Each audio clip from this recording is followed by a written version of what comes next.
45,000 చొప్పున ఈ కూటమి ప్రభుత్వం బాకీ పడిన పరిస్థితి మనందరము చూసాం. ఎన్నికల టైంలో ఏం చెప్పారు?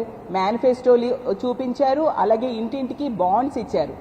2024 జూన్ నుంచి, అంటే వీళ్ళు గెలిచి అధికారంలోకి వస్తే, కూటమి అధికారంలోకి వచ్చిన వెంటనే 2024 జూన్ నుంచే ఈ పథకాలన్నీ అమలవుతాయి, వాళ్ళ అకౌంట్లో డబ్బులు వేస్తాము అని చెప్పారు.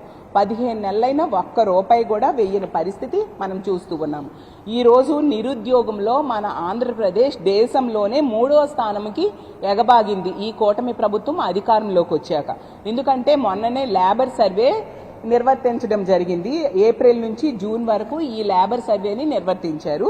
29 ఏళ్లలోపు యువతలో నిరుద్యోగం జాతీయ స్థాయిలో 14.6% ఉంటే మన రాష్ట్రంలో 21% ఉంది. నిరుద్యోగ యువకులు 17.9% కాగా నిరుద్యోగ మహిళలు 28.5% ఉన్నారు. ఇంతమంది మహిళా నిరుద్యోగులుంటే వాళ్ళని ఈ కూటమి ప్రభుత్వం మోసం చేయడం ఎంతవరకు సమంజసమని నేను అడుగుతున్నాను.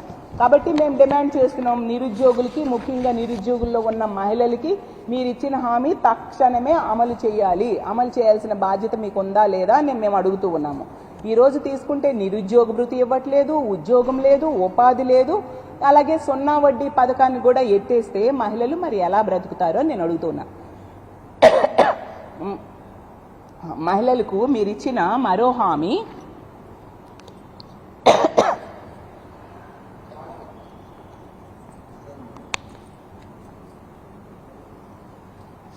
తల్లికి వందనం.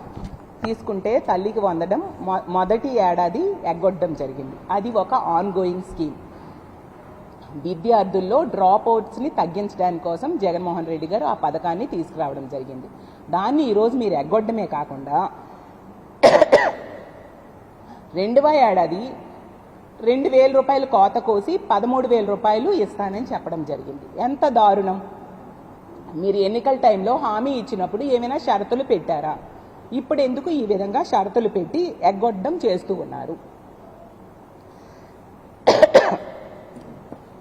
అలాగే తీసుకుంటే వీళ్ళు మంజూరు చేసింది 10,090 కోట్లు మంజూరు చేస్తే వీళ్ళు ఇచ్చింది కేవలం 8,290 కోట్లు మాత్రమే ఇవ్వడం జరిగింది. తీసుకుంటే 66,57,000 మందికి వీళ్ళు తల్లికి వందనం విడుదల చేస్తామని చెప్పారు. కానీ వీళ్ళు విడుదల చేసింది 63,77,000 మందికి మాత్రమే విడుదల చేశారు. అంటే ఇందులో కూడా 18,000 కోట్లు ఎగనామం పెట్టడం జరిగింది. ఎంత దారుణం, ఎంత దుర్మార్గంగా వీళ్ళు వ్యవహరిస్తున్నారో అర్థం